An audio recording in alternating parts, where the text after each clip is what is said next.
So hello, I am Alicia and I'm coming to you from Brisbane in Queensland. I'm doing quite a few videos on homeschooling. I've just finished with a big run, 8.5 years of homeschooling my own child, and she is off and away on her own journey now, and I am left supporting homeschool families actually is what I do for work.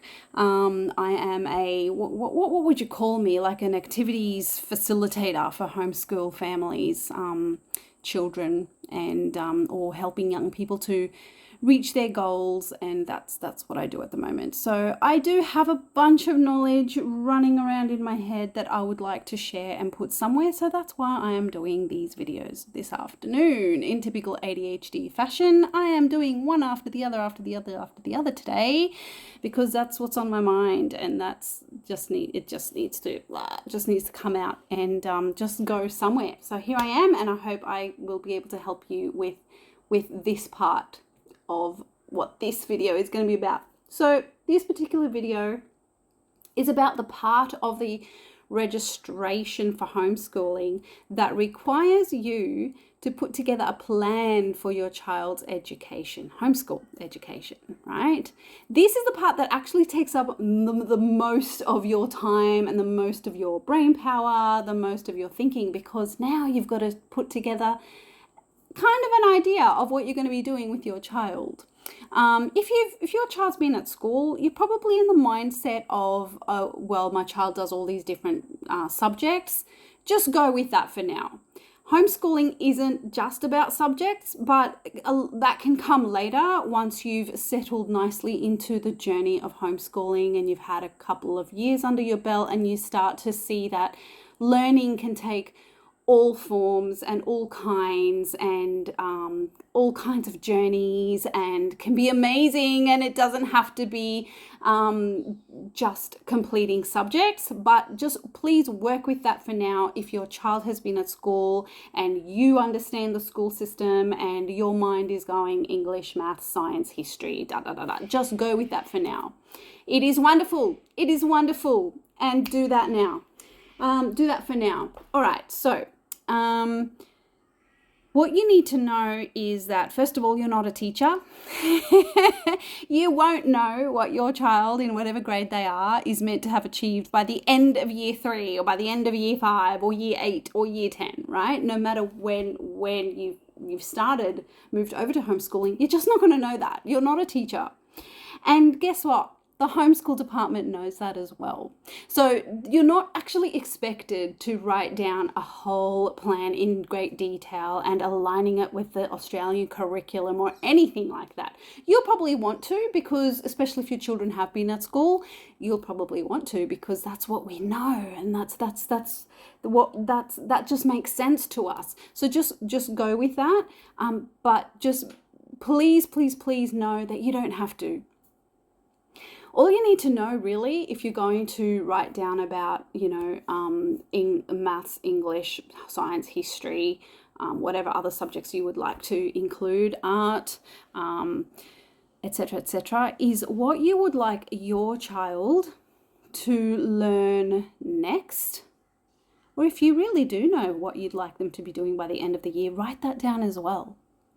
It doesn't have to be in like superfluous teacher language. That's where a lot of people kind of go wrong, because they're not actually expecting that from you.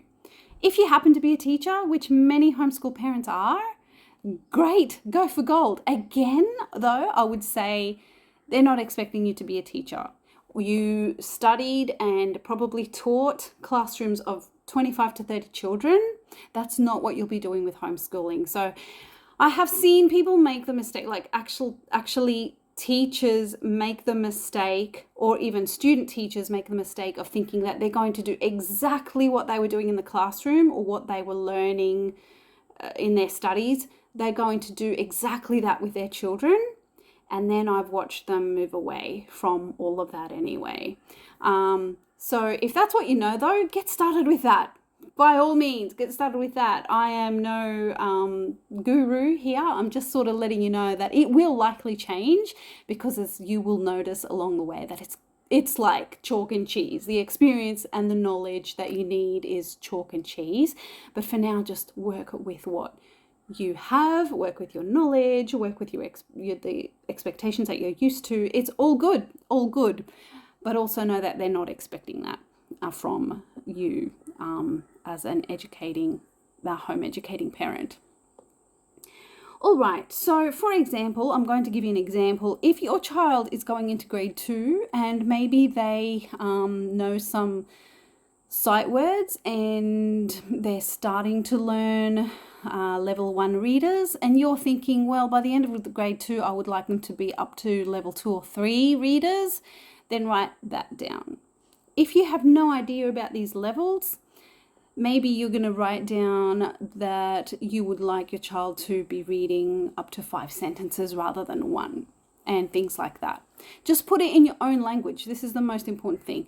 What the homeschool department is really looking for is not how well you're going to be a teacher, because you're not. They're looking for how well you actually understand your child's learning style and their learning needs. Both academically as well as their environment, as well as their social needs too. That comes into it a lot. So all the forms that are available through the government website have all the questions that you need to answer. And so it's in that sense, it's really easy to actually follow and to fill in. If you need like actual step-by-step kind of help, there's a really amazing kind of, let's say, committee that has started within the homeschool community called Free Number 2 Homeschool. And there is a Facebook group, so join them, because this is a group of mums who have stepped up in such an amazing way. We are all so incredibly proud of them and thankful to them, because they are lobbying with government to kind of bring homeschooling into their vision and into their they're fighting and fighting hard for us to be seen, and they have put together a guide for any mums who need help, any parents who need help to fill out these forms, and you'll be able to find them in that group. So the other way that you might like to, if your children haven't gone to school and you're pretty you've been maybe a stay-at-home mum, this is going to be amazing, because pretty much your stay-at-home mum days kind of just continue on pretty much. That's pretty much how homeschooling works.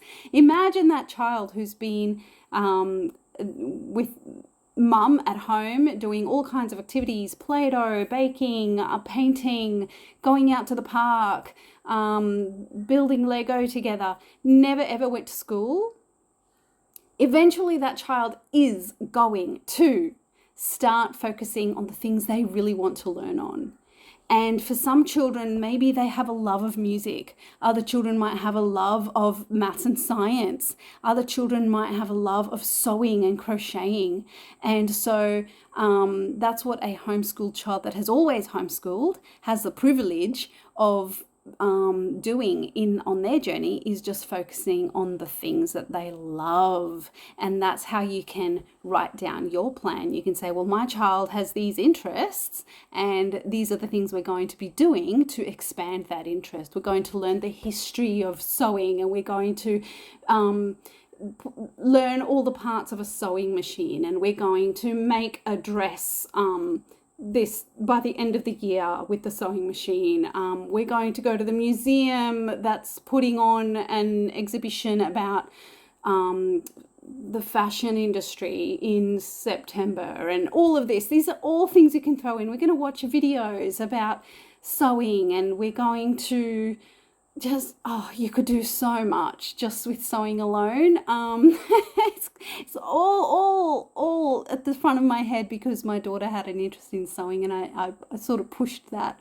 Well, didn't push it. You support, and I supported her with that for as long as I could, and then she sort of was done and went, she's going to learn how to crochet now. She moved on to crocheting, and then she moved on to all kinds of other art, and now she's into photography and into her baking, and she's got a job as a patisserie chef assistant now, and all because she's followed the thing she has loved since she was a child. So that's really the most exciting part of homeschooling, is that your child is, shall we say, untainted, forgive my use of that word, but yeah, untainted by the expectations of how a school needs to run, and hopefully and ideally untainted by the expectations that adults can set around a child many times. So yeah, that's how you would basically write your plan, is, well, these are the interests that my child has, and this is what we're going to be doing this year. So yes, I hope that's been a bit of a help with what the focus of the plan can be for you. And again, if you need actual step-by-step help, jump into one of the Facebook groups, especially free number 2 homeschool is the one that's putting a lot of helpful guides out there for all of us. So yes, all the best, and we'll see you at the next video. Bye.